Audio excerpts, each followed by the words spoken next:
अगर सब्जी बनानी है वो भी बस 15 मिनट में, तो ये वाला तरीका देखिए। हेलो, नमस्ते। ये रेसिपी इतनी आसान है कि इसे कोई भी बना सकता है, अगर आप बैचलर हो या फिर आप किचन में पहली बार जा रहे, क्योंकि इसमें कटिंग चॉपिंग का भी कोई झंझट नहीं है। वीडियो पर पहली बार आए हैं तो चैनल को सब्सक्राइब करना ना भूलें। तो हमें सबसे पहले इसे वॉश करना है। वॉश करने के लिए इसे बॉईल करने की भी जरूरत नहीं है। 3 से 4 पानी से इस तरह से हाथ से हल्के हाथों से इसे वॉश कर लेंगे। सामान आपको डिस्क्रिप्शन में मिल जाएगा। 400 ग्राम मैंने मशरूम लिए हैं और इसके जो नीचे का पार्ट है ना वो बहुत हार्ड होता है, तो उसे आपको निकाल देना है। और हम इसे कुकर में बनाएंगे तो इस तरह से हमें चॉप करने की ज़रूरत है, बहुत ज़्यादा इसे महीन करने की ज़रूरत नहीं है। तो जो छोटे वाले हैं 2 पार्ट किया, बड़ा वाला 3 या 4 कर लेंगे। आपको मैंने इसलिए मना किया है उबालने के लिए क्योंकि आपका इससे टाइम भी बचेगा। उस टाइम छोटी वाली चाकू नहीं मिल रही थी तो मैंने आपको बड़ी नाइफ से दिखाया। इसी तरह से मैंने प्याज और टमाटर काट लिए थे। टमाटर को भी ज्यादा चॉप नहीं करना है और ना ही ज्यादा प्याज को। पीछे वाला पोर्शन आपको जरूर से निकाल देना है। मैंने 2 टमाटर लिए थे, मुझे क्योंकि 3 ज्यादा लग रहा था, बट मैंने चॉप इस तरह से करके दिखाया था, वीडियो मतलब बनाया था, इसलिए मैंने इसको दिखाया है। इसके लिए आप 1 बड़ा या फिर 2 मीडियम प्याज ले सकते हो और 2 मीडियम साइज के टमाटर या फिर 1 बड़ा टमाटर। अदरक को मैंने जूलियन चॉप किया है, इससे ये बिल्कुल ढाबा स्टाइल लगेगा। और यहाँ पर मैंने 1 से 1.5 इंच का अदरक लिया है। चॉप करके वीडियो बनाने का पर्पस ये है कि आप आराम से इसको अच्छे से सीख सकें। तो अदरक के टुकड़े में से इतना अदरक हमारा बच गया था। अब यहाँ पर हमें कुकर चढ़ाना है। सरसों के तेल में बनाएंगे इसे ना, तो ज्यादा अच्छा टेस्ट आएगा।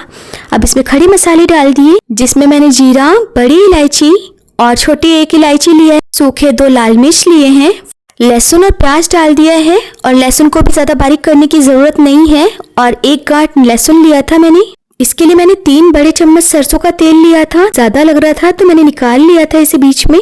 प्याज, लहसुन और हरी मिर्च और ये सारे मसालों को पहले 1 से 2 मिनट के लिए भून लेंगे मीडियम फ्लेम पर। उसके बाद मटर ऐड करेंगे। मटर के साथ इसे फिर से भून लेना है अच्छे से। तो पहले प्याज लहसुन को भून लेंगे, उसके बाद ही मटर और मशरूम मिलाएंगे। मोस्टली मैं हर रेसिपी में धनिया की डंडी जरूर डालती हूँ, तो मैंने इसमें भी डाल दिया। इस स्टेज पर मशरूम को हमें ऐड करना है क्योंकि हमने सारी सब्जियों को अच्छे से भून लिया था। मटर को हमें 2 से 3 मिनट के लिए ही भूनना है, वरना मटर अच्छी नहीं दिखेंगी। अब सभी चीजों को हल्के हाथों से हमें भून लेना है। अब यहाँ पर टमाटर ऐड कर रही हूँ। इसके बाद नमक, हल्दी, लाल मिर्च डाल दिया, कश्मीरी लाल मिर्च है ये। नमक आप अपने स्वादानुसार या फिर इस हिसाब से मैंने आधा चम्मच नमक डाला है। और 1 से 1.5 चम्मच मैंने कश्मीरी मिर्च लिया है, आधी छोटी चम्मच मैंने हल्दी लिया है। अब कुकर का ढक्कन लगा देंगे। मैंने यहाँ पर हाई फ्लेम पर 3 विसल लगाया है। आपकी गैस अगर ज्यादा तेज चलती है तो आप मीडियम फ्लेम पर इसे करना। इस मसाले की रेसिपी ऑलरेडी अपलोड किया है, आप चैनल पर देख सकते हो। बहुत ही अच्छा मसाला है जिससे स्वाद बहुत अच्छा आता है सब्जी का। इस सब्जी में भी यही मसाला मैंने ऐड किया था। टमाटर के छिलके आसानी से निकल जाते हैं तो मैंने ये निकाल दिया है। और जब छिलके निकाल देंगे, क्योंकि हम इस तरह से बना रहे हैं ना, तभी हमारे टमाटर अच्छे से पकेंगे, क्योंकि छिलके पक नहीं पाते हैं इस तरह से अगर बनाएंगे। तो टमाटर को चम्मच से हमें इस तरह से साइड कर करके दबा देना है।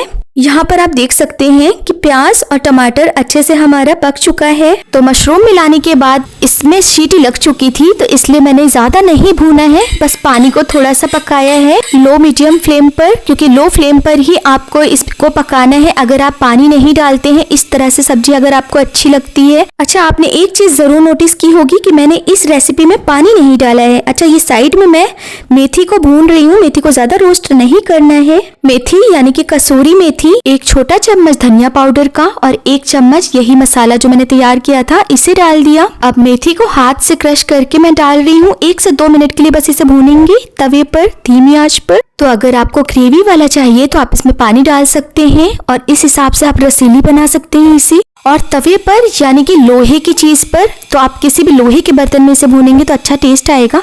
ढाबे जैसा ये बना रही हूँ तो इसमें इस तरह से अदरक कटे हुए और कसूरी मेथी आप जरूर डालना, बहुत अच्छा टेस्ट आता है। तो इसे हमें भून लेना है मसालों को मिलाने के बाद। और फिर ये धनिया मिलाएंगे लास्ट में। इसमें मैंने 3 चम्मच बस ऑयल डाला है, सरसों का तेल। तो बिना ज्यादा तेल यूज किए इस सब्जी को मैंने बनाया। और देखिए हमारा मशरूम बहुत अच्छे से पक चुका है और ये मटर भी हमारी अच्छे से पक गई है। ये मैं इसे दबा के दिखा रही हूँ आपको। तो सर्विंग बोल में भी मैंने पलट कर दिखाया कि इसमें ऑयल ज्यादा नहीं है, फिर भी ये सब्जी कितनी लजीज दिख रही है। तो है ना कमाल की बात कि इसमें हमने लहसुन अदरक का पेस्ट वगैरह भी नहीं बनाया। तो अगर आपके घर में कोई गेस्ट आ जाए या फिर पार्टी हो तो आप ये रेसिपी जरूर ट्राई कर सकते हैं। चैनल को सब्सक्राइब, वीडियो को फैमिली फ्रेंड्स में जरूर शेयर करें।